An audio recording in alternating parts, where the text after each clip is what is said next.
Welcome back to the channel, Haussamaniacs. I'm Haussmann Comics. How are you doing today? So I recently rewatched both the Deadpool movies, and while Negasonic Teenage Warhead is an amazing character in those films, I do remember sitting in the theater thinking, I don't remember her being like this in the comics.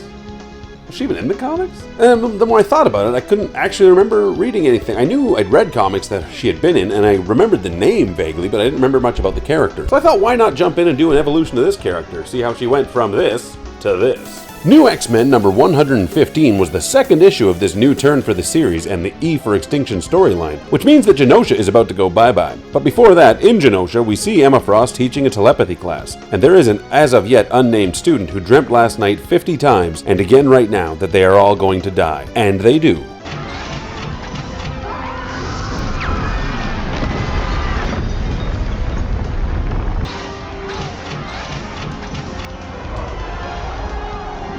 In the next issue, she gets a name, well rather her corpse does. Ellie Phimister, Negasonic Teenage Warhead. Emma tries to get her help, but the rescue team informs her that she is in fact deceased. So yeah, that was the first run in comics of Negasonic Teenage Warhead, a name that Grant Morrison did take from a Monster Magnet song. She clearly has some telepathy and precognitive abilities, but she looks more like Death of the Endless than she does Sinead O'Connor. All in all, I'd say it's a pretty far cry from the character we saw in the movies, but then again, she is still 14 years away from that point. 5 years would pass until she was brought into Joss Whedon and John Cassidy's Astonishing X-Men issues 13 through 18.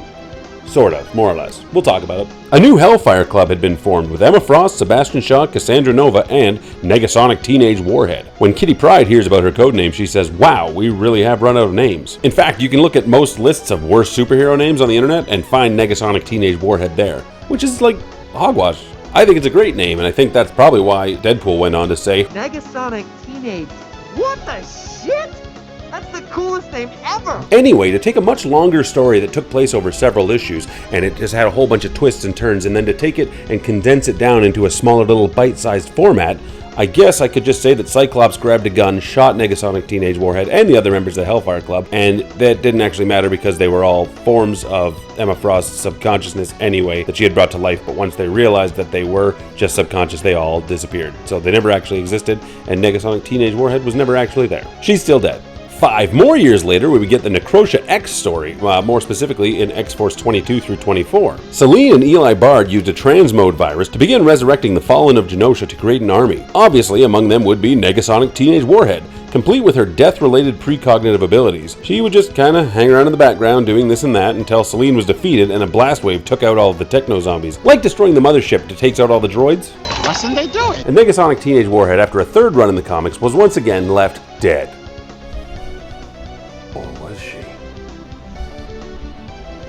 In 2016, we would see an unrecognizable Negasonic Teenage Warhead in Deadpool. Director Tim Miller needed a teenage trainee for Colossus and found the name Negasonic Teenage Warhead and wanted her.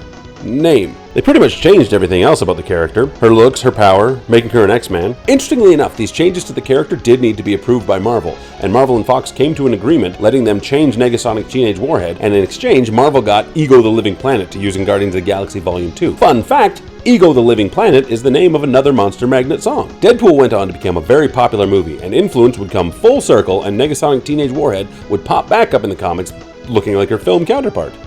Not initially, but after 2 issues. Later in 2016, Deadpool and the Mercs for Money #1 by Cullen Bunn and Iban Coelho, Negasonic Teenage Warhead shows up actually looking like a perfectly normal teenage girl, which I think is what she was going for. But Deadpool and the Mercs for Money are tasked with bringing her in, which she does not make easy for them thanks to her precognitive abilities. Though, upon meeting Deadpool himself, she gets a vision of him being a hero and saving her. So she agrees to go with him, and as they drive away, she reveals that no one is going to miss her, and her entire house dematerializes, suggesting that she's got a lot more power than we know. She returns in Deadpool and the Mercs for Money #4, and hey look, she made the cover this time, looking closer to her cinematic counterpart. When Deadpool eventually figured out he was kidnapping people for the bad guys, he went in to break Negasonic Teenage Warhead out, and they get cut off by Titania and Scorpia. Hey look, Scorpia. We see that Negasonic does indeed have more power than we knew. But Deadpool gets overwhelmed, but thankfully has backup in his new Mercs for Money. And in the next issue, they rescue her.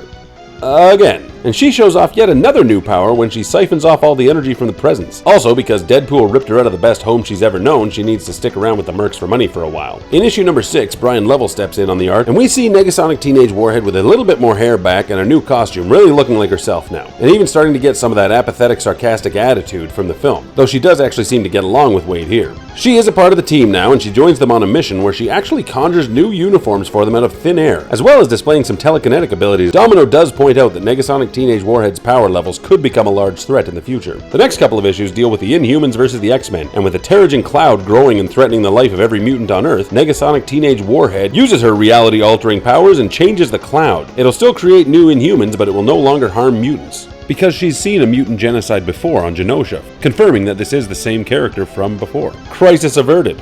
Or she just created a much worse future. It was the second one.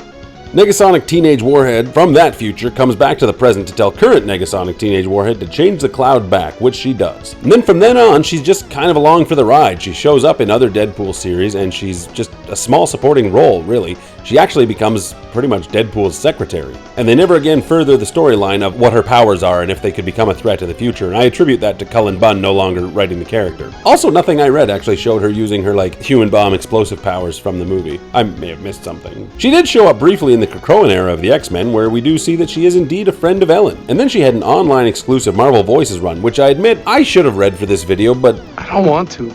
Anyway, that's been a little bit of a look at the comic evolution of Negasonic Teenage Warhead, how she went from somebody just pretty much created for a cool name to appearing in a movie and then coming back full circle into the comics and existing there. Really just kind of lackluster side character, 30-some appearances overall. Cool name though, and I really like her in the movies. Hopefully she has something cool to do in the third one besides just going to Deadpool's birthday party, but we'll see. Anyway, I'm gonna peace out. Stay hossy, folks. Hopefully the cat didn't meow over any of the stuff I was saying, because I don't want to re-record. Okay, bye. What's up with my hair? Which means Genosha's about to go bye-bye. I didn't want to. It is still recording. Gotta make sure to hit that once in a while. And cat, be quiet, please.